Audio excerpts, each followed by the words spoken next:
कर रहा हूँ, कृपया परमिशन दे दीजिए आप लोग। और जो जन्म कुंडली हमारी पिछले टेबे में रही थी, मतलब पिछला टेबा है जो, और उससे पिछली क्लास में भी था, उसी टेबे को आज लेके चलेंगे। उसमें एक राज खुलेगा, बड़ा खास राज है। और सच बोलूं तो एक टेक्निकल पॉइंट होगा। और इसी तरीके के टेक्निकल पॉइंट जो होते हैं, लोग वहां पे गलतियां करते हैं। जैसे एक सरल सा शब्द है, मैं बोलता हूं कि बुध जब भी मंदा होगा, मेरी बात समझने की कोशिश करिएगा, तो केतु मंदा होगा। और जब हम इसी टेबे में देखते हैं कि इसमें बुध मंदा है, पॉइंट समझिएगा, लेकिन इस टेबल में बुध के ऊपर कोई मंदा असर उस बड़े लेवल पे नहीं आया है।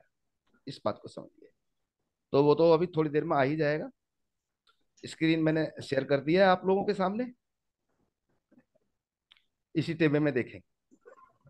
अब देखिए, केतु खाना नंबर 3 में भी मंदा है, बुध खाना नंबर 8 में मंदा है, शनि खाना नंबर 3 में केतु के साथ होने से बचाव है, लेकिन चंद्रमा के साथ बहुत बुरा हुआ है इनके। और दूसरी बात, मैं एक और बात आप लोगों के आगे बिल्कुल क्लियर कर दूं, मेरा उद्देश्य ये नहीं है कि मैं टेबे ज्यादा से ज्यादा डालूं। मेरा उद्देश्य ये है कि मैं एक टेबे पे ज्यादा से ज्यादा सूत्र आप लोगों के आगे खोलूं। मेरी बात समझने की कोशिश करो, क्योंकि अभी मेरे एक दो विद्वान मित्र हैं, वो इंतजार कर रहे हैं कि हमारे टेबे का नंबर आए। लेकिन मैं ये कहना चाह रहा हूं कि जो मेरा उद्देश्य है, उस उद्देश्य को समझने की कोशिश करिएगा। क्योंकि इनकी माता के साथ एक घटना घटी है, उसका कारण आज खुलेगा। इनके बेटे के जीवन में अच्छे हालात हैं केतु खाना नंबर 3 में होने के बाद भी, उसका राज खुलेगा इस तरीके से। तो दोस्तों, आज इसी घड़ी में सबसे पहले हम बात करेंगे सूरज राहु मुस्तरका की। ये राज यहां पे मिला हुआ है, इस बात को समझिए। ये राज इस घर में है, सूरज राहु मुस्तरका। अब एक और सूत्र कह देता हूं, आप लोग ज्यादातर जानते ही होंगे कि खाना नंबर 1, 5 और 11 में सूरज के साथ जितने भी मित्र होते हैं, सूरज अमूमन उनको मदद देता है। लेकिन इसमें भी कुछ पॉइंटों में अलग अलग मत है। मत नहीं बोलूंगा, मैं कहूंगा प्रैक्टिकल भी है और किताब में भी लिखा है। लेकिन सूरज ग्रहण यानी सूरज राहु मुस्तरका, हम एक साथ की बात कर रहे हैं। खाना नंबर 9, खाना नंबर 12 में ज्यादा बुराई होती है। सूरज ग्रहण का जो ज्यादा बुरा असर है, वो खाना नंबर 9 इस टेबल में 9 में ही है, और खाना नंबर 12 में ज्यादा बुरा होता है। इस बात को समझिए। दूसरा, खाना नंबर 10 और 11 में, 10th एंड 11th हाउस में सूरज राहु मुस्तरका उम्र पे भी भारी पड़ जाते हैं। यानी कि ऐसे व्यक्ति की उम्र सक्की होती है, डाउटफुल होती है। तो अब इसको दूसरे तरीके से समझिए।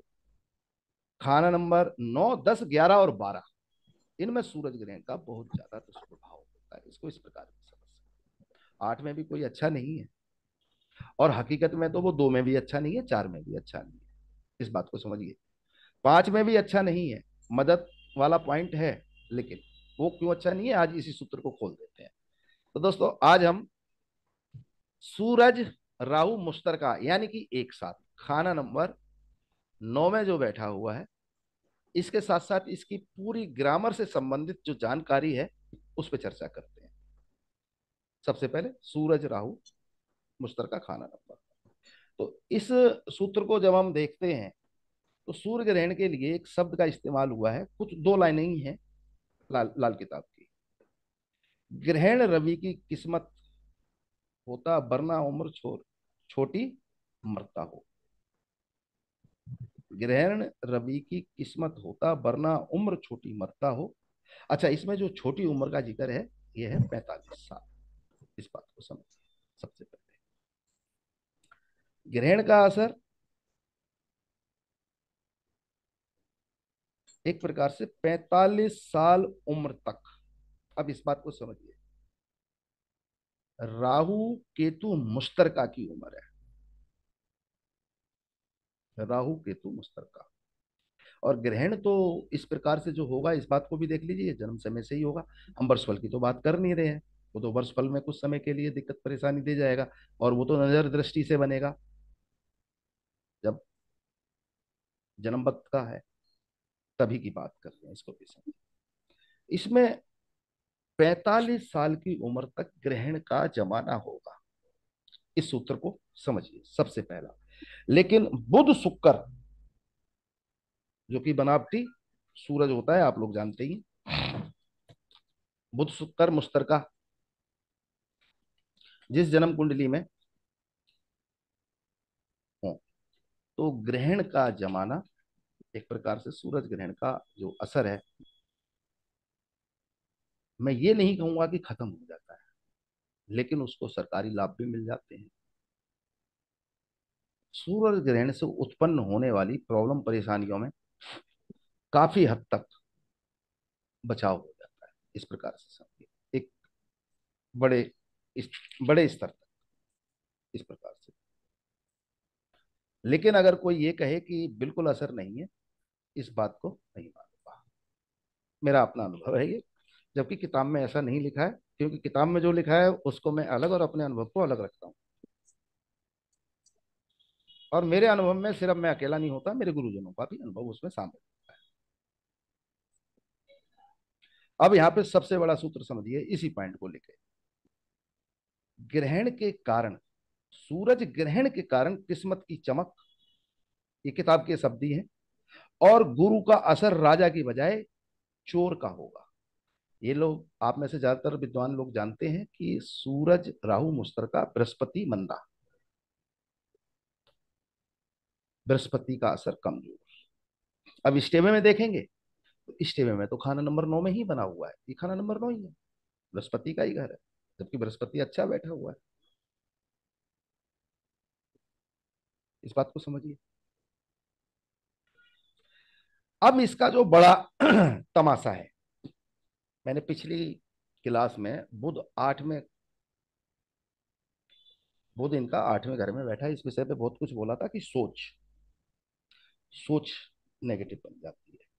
किताबी शब्द बोलूं तो बद दयानती पेश खेमा होकर दिक्कत आती है, यानी कि विचारों की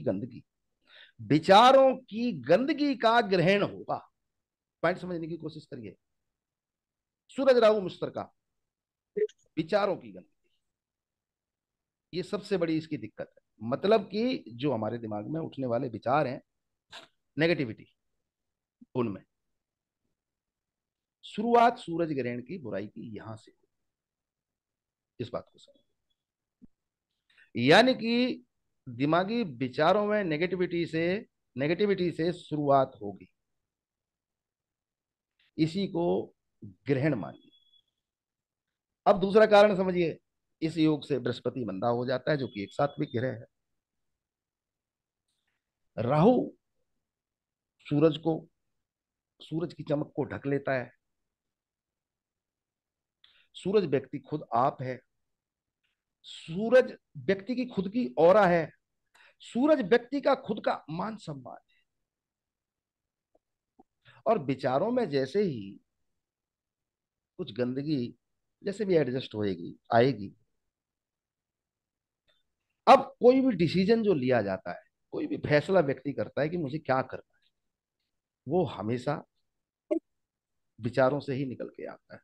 सबसे पहले मंथन कहाँ होता है? दिमाग में, कि मैं ये काम करूंगा। कारण समझने की कोशिश करिए।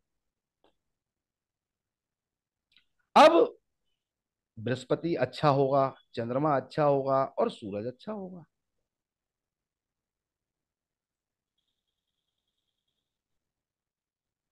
और राहु भी बुरा ना हो, तो विचारों में गंदगी ना आए, इस बात को समझिए। ये सबसे बड़ा सूत्र है, इसमें सबसे पहला यहाँ अटैक पड़ता है। अब यहाँ पे बृहस्पति एक तो मंदा हो जाता है, इसको समझिए। व्यक्ति के डिसीजन गलत हो जाते हैं। व्यक्ति अपने बड़ों, अपने बुजुर्गों की परवाह कम करने लगता है। कई बार सवाल जवाब, इस प्रकार से समझिए, अपने बड़ों के आगे नहीं बोलना चाहिए, फिर भी सवाल जवाब कर देता है। घर में किसी बड़े ने कहा कि ऐसे ठीक नहीं है, ऐसे चलिए, उसके अपने दिमाग में होता है नहीं ये ठीक नहीं है, ये ठीक है। बृहस्पति मंदा, इस बात को समझ। तो सबसे पहले विचारों की गंदगी जिस भी जातक के टेवे में, इस ये एक, इसको सिर्फ गंदगी मत समझिए, ये एक उपाय के रूप में ले लीजिए। जिस व्यक्ति की जन्म कुंडली में सूरज राहु किसी भी घर में हो, क्योंकि बृहस्पति तो मंदा होता ही है, इस बात को समझिए। सबसे पहले उसको बताइए कि बड़ों का सम्मान करिए, बुजुर्गों के नाम से, अपने परिवार के सभी बुजुर्गों को। फिर कुल पुरोहित, ब्राह्मण, साधु, महात्मा, वो तो सब होते ही हैं, वो सब बृहस्पति का ही अवतार है, रूप है। इस बात को भी ध्यान रखें। तो सबसे पहला सूत्र आपको अपने क्लाइंट को जो देना चाहिए वो ये होना चाहिए कि बड़ों का मान सम्मान करना है, बड़ों के साथ लड़ाई झगड़ा नहीं करना है, धार्मिकता रखनी है, धर्म का पाबंद बनना है, बृहस्पति से संबंधित। ये सबसे बड़े सूत्र है। नास्तिकता से दूर रहना है, धर्म में ज्यादा तर्क नहीं करने हैं। हकीकत में वो कुतर्क होते हैं, लेकिन वो व्यक्ति तर्क समझता है, लेकिन वो करता कुतर्क है। लेकिन क्या है कि सोच इस तरीके से डेवलप हो जाती है, इस तरीके से, इस कारण से उसकी नजर में वो तर्क होगा, लेकिन वो सामाजिक और धार्मिक माहौल में देखो तो कुतर्क। इस बात को समझिए। तो सबसे पहला सूत्र है, व्यक्ति अपने दिमाग की गंदगी को धोता रहे, धार्मिकता में रहे, बड़ों का सम्मान करे, इससे भी बहुत ज्यादा बचाव हो जाता है। उपाय तो बाकी है ही है, इस चीज का ज्यादा फोकस करना है। अब एक और, ये भी किताब के कुछ सूत्र हैं, इनको भी समझिए। सूरज ग्रहण में दुश्मन ग्रहों शुक्र पापी के साथ,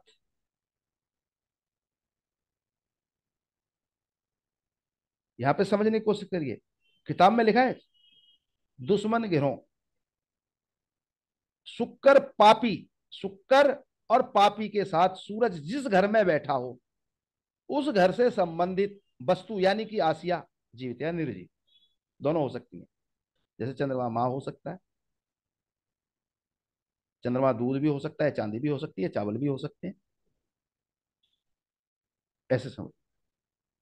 बृहस्पति बड़ा बुजुर्ग भी हो सकता है, घर का सोना भी हो सकता है, घर में पीतल भी हो सकते हैं, पीतल के बर्तन अक्सर घरों में होते हैं, ऐसे।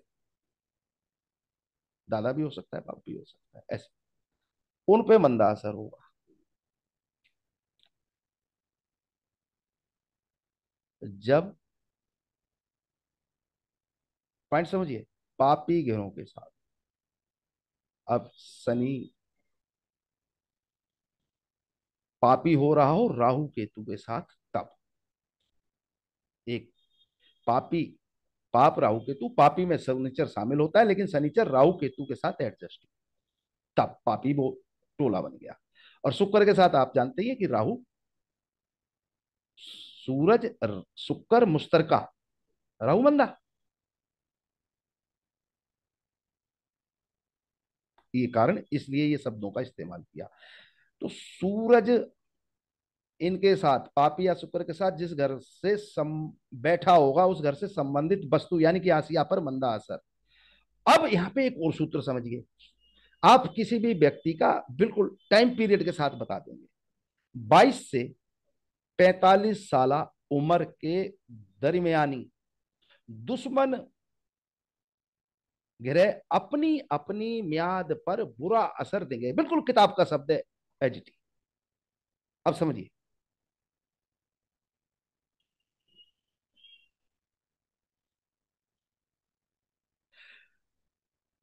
सूरज के साथ जो भी ग्रह बैठे होंगे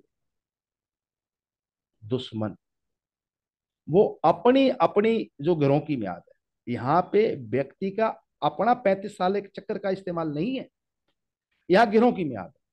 जैसे सूरज की 22-23, चंद्र की 24,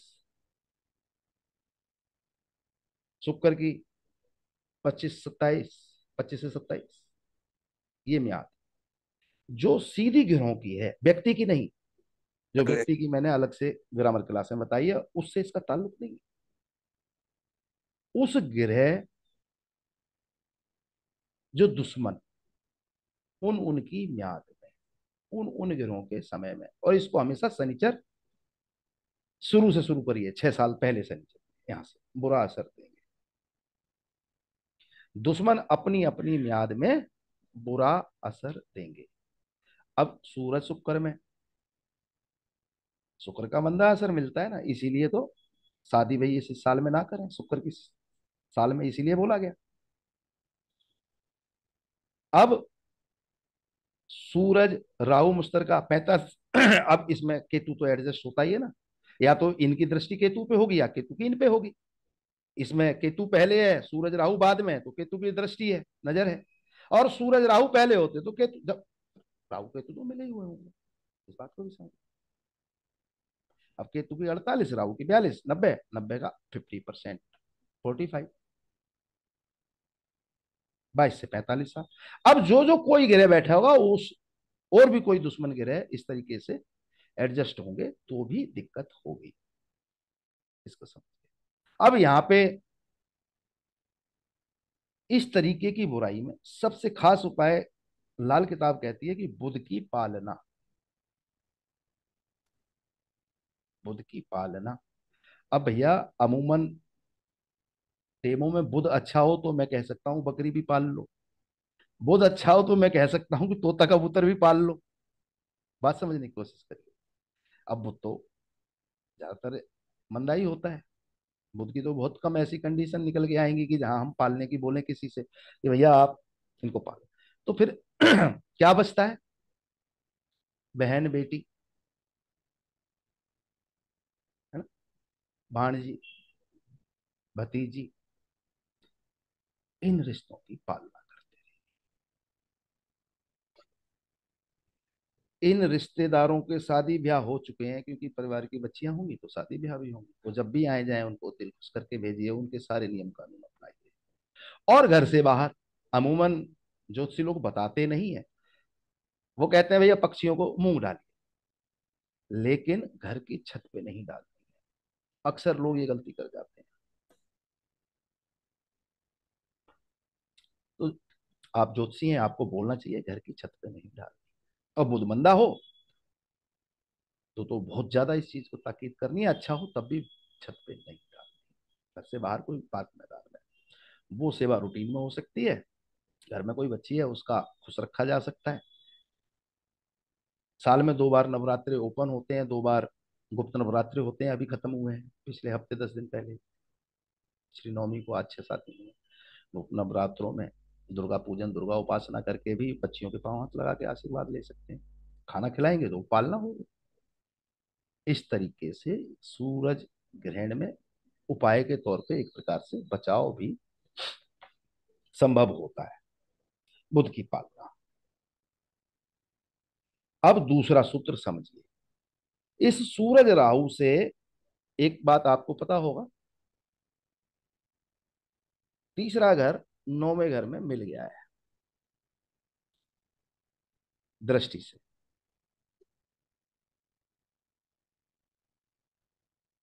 तीसरे घर के ग्रह 9वें घर के सूरज राहु से मिल गए हैं आके, लाल किताब का सूत्र है। अब आप यहां पे नोटिस में लीजिए, चंद्रमा भी मिला हुआ है, केतु भी मिला हुआ है, शनिचर भी मिला हुआ है, और सूरज राहु तो है ही। अब एक प्रकार से इनको 5 ग्रह समझ लीजिए, समझने में आसानी होगी। मेरी बात समझिएगा, आप लोगों को समझने में आसानी होगी कि हम 5 ग्रह को यहाँ पे कैलकुलेट करते हैं। ये पांचों मिल गए ऐसे। तो यहाँ पे एक सूत्र है लाल किताब में,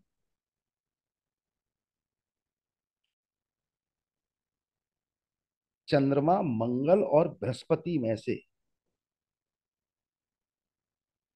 जो भी ग्रह साथ हो इस हालात में, ग्रहण काल में, तो अब आप देखेंगे यहाँ पे चंद्रमा मिला हुआ है, चंद्र मंगल बृहस्पति में से जो भी ग्रह साथ हो,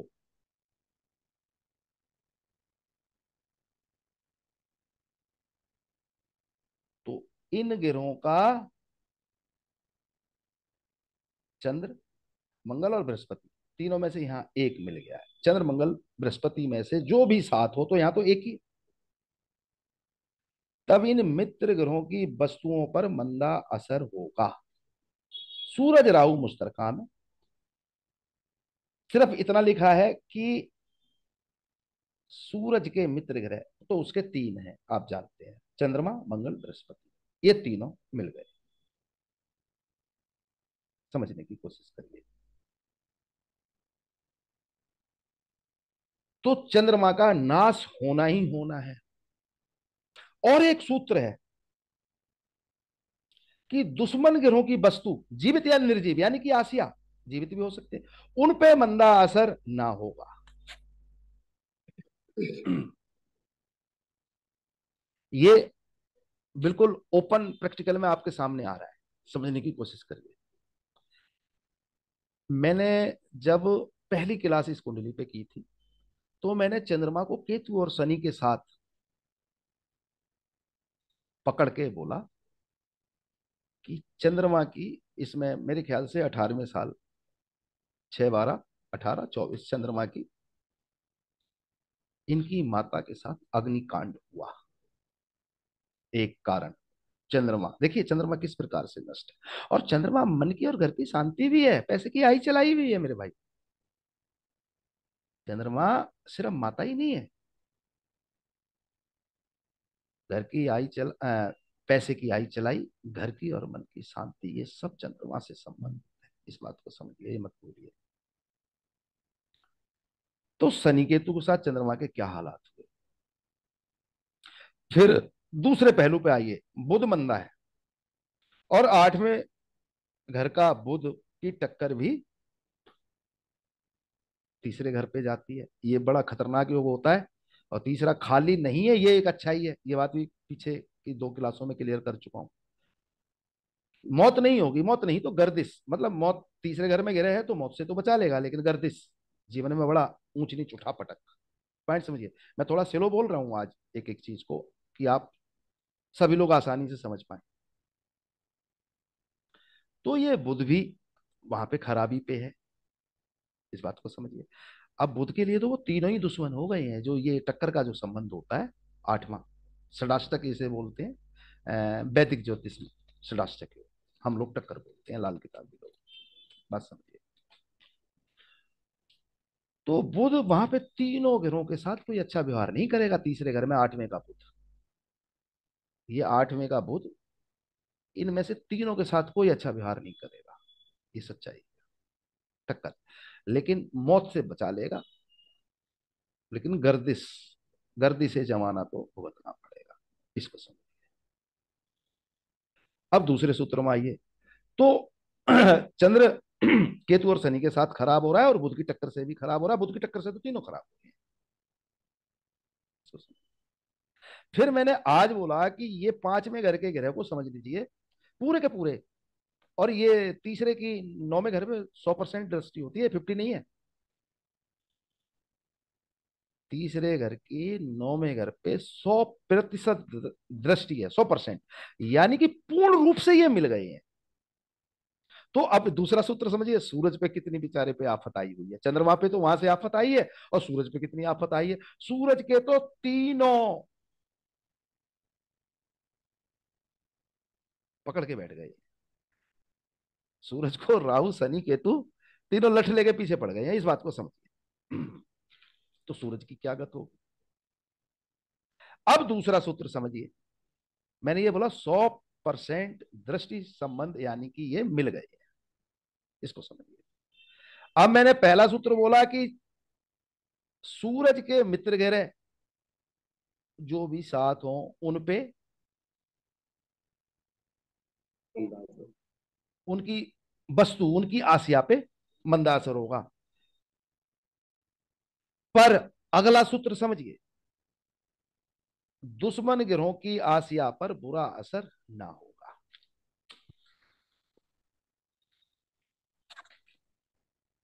अब दुश्मन तो यहां पे सूरज का केतु भी है, दुश्मन तो यहाँ पे सूरज का शनिचर भी है। पॉइंट समझिए। तो इन सज्जन के अगर चाचा होंगे, अब जीवित और निर्जीव दोनों की बात करेंगे ना, तो इनके चाचा होंगे अगर, तो चाचा पे कोई असर इनके टेबे के कारण, इस कारण से बंदा ना होगा। और बेटा है इनके, मुझे मालूम है, इस कारण से बेटे का भी एक बचाव होगा, लेकिन केतु उसकी तरक्की में तो रुकावट डालेगा। माफ करना, केतु 3 का होने के कारण शनि 7 है तो वो बचाव हो गया, लेकिन बुध तो मारेगा, वो तो खराब करेगा।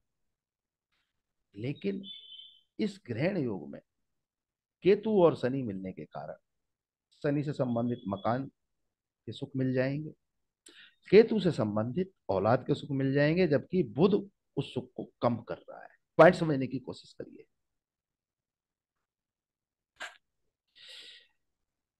ऐसे जी, मैं थोड़ी देर के लिए रुक रहा हूं और वेट करूंगा कि आप में से कोई मेरा भाई कोई क्वेश्चन करना चाहेगा। क्लियर है ये कॉन्सेप्ट? जी, किसी का कोई सवाल है तो मुझे बोल सकते हैं, अनम्यूट होकर। चलिए। नहीं है तो अब इस बात को समझे। अब एक और बात, सूरज राहु मुश्तरका में सरकार से संबंधित लाभ नहीं मिलता है, इस बात को भी समझिए। अब एक, अभी कुछ मिनट पहले मैंने एक शब्द कहे थे, बुध और शुक्र मुश्तरका यानी कि एक साथ हो, तो ग्रहण का असर किताब कहती है ना बराबर, खत्म ही मानती है, लेकिन मैं खत्म नहीं मानता। क्यों नहीं मानता? किताब के ही शब्दों से बोलूंगा। किताब में कहा गया है 39 से 39 साल, यानी कि 39 से शुरू होकर 39 78 साल तक, इस तरीके से। जब बुध शुक्र मिल रहे हो, एक साथ बैठे हो, चाहे दृष्टि संबंध से मिल रहे, चाहे बुध शुक्र मुश्तरका यानी कि एक साथ एक घर में बैठे, या फिर दृष्टि संबंध से मिल रहे हो, बुध की नाली के हिसाब से मिल रहे हो, ऐसे समझिए। ये सारे पॉइंट है। तो सरकार से संबंधित दुख परेशानी बहुत ज्यादा कम हो जाती है, सरकार से लाभ भी मिल जाते हैं। इस सूत्र को समझ। एक और चीज है इसमें, वो भी खोल दूं। सूरज राहु मुश्तरका परेशानी इस योग के कारण, इस टेबे में तो और भी कारण है, जैसे तीसरे घर का भी कारण है, आठवां भी कारण है, और आठवें के साथ, आठवें में बुध, सातवें में मंगल, ये भी एक कारण है, और सूरज राहु तो है ही है। लेकिन ग्रहण का जमाना 2 साल, अब एक यहां पे बात समझने की कोशिश करिएगा, या 22 साल। लेकिन लाल किताब एक बात और कहती है कि सूरज के साथ, राहु के साथ सूरज सिफर होगा, राहु के साथ सूरज सिफर, जीरो, शून्य। लेकिन बार बार 22 साल का भी जिक्र कर रही है। बात समझने की कोशिश करिए। तो लाल किताब कहती है भैया, या तो 2 साल, अब 2 साल कौन होंगे, वो 22 और 23 होंगे, या फिर 22 साल लगातार बंदा होगा, तो 22वें साल से 22वें साल 44 45 में राहु केतु की मुश्तरका उम्र हो जाती है। इसको समझने की कोशिश करिए, फिर तो वो छोड़ ही देता है ना अपनी बुराई, सूरज राहु मुश्तरका में। अब 2 साल की बात करें तो सूरज की 22 23 हो गई, 2 ही साल है सूरज पे। और अगर 22 साल किसी को मंदा असर दे रहा है, तो 22 से 22 44 साल तो उसी में निकल गए। 45वें साल में तो भैया राहु केतु मुश्तरका की उम्र 45 है ना, तो बुराई छूट जाती है। इस बात को भी समझिए। लेकिन मैंने, अब मैं अपने अनुभव की थोड़ी सी बातें बोल रहा हूं, इसको समझने की कोशिश करिएगा। मैंने ज्यादातर लोगों को, उनके अगर बच्चे के टेबे में सूरज राहु मुश्तरका है, तो 22वें साल में हैंड टू माउथ अपने शहर बदलते हुए देखा है, पैसा बर्बाद होते हुए देखा है, कारोबार लुटते हुए देखा है।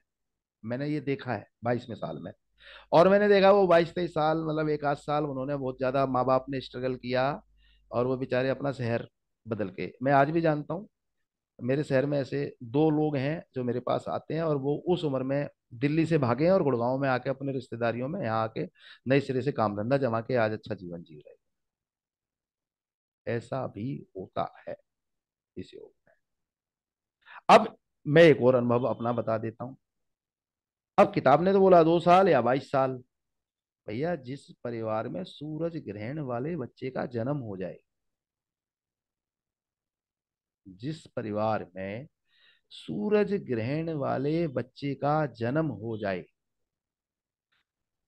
कई बार गर्भ में भी परिवार में दिक्कतें हो जाती हैं, और जन्म होने के बाद महीने 15 दिन में भी दिक्कत हो जाती है।